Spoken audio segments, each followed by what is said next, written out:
महाविकास आघाडीने लोकसभा निवडणुकीची जोरदार तयारी सुरू केली आहे। कारण उबाठा गट आता लोकसभेच्या 48 पैकी 23 जागांवर दावा करणार आहे। उबाठा गट 23 जागांसाठी आग्रही आहे। शिरूरची जागा राष्ट्रवादीसाठी सोडून ईशान्य मुंबईच्या जागेसाठी शिवसेना ठाकरे गट आग्रही असल्याचं कळतंय। तर अकोल्याची जागा वंचितला देण्याची तयारी शिवसेनेनं केल्याचं दिसून येतंय।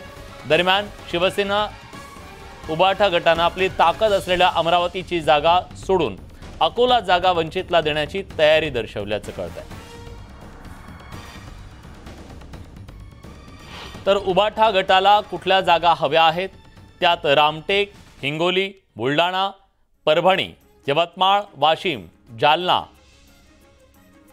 परभणी, संभाजीनगर, कल्याण, नाशिक, ठाणे, पालघर, उत्तर पश्चिम, मुंबई दक्षिण, रायगड, ईशान्य मुंबई, रत्नागिरी, सिंधुदुर्ग, मुंबई दक्षिण मध्य, मावळ,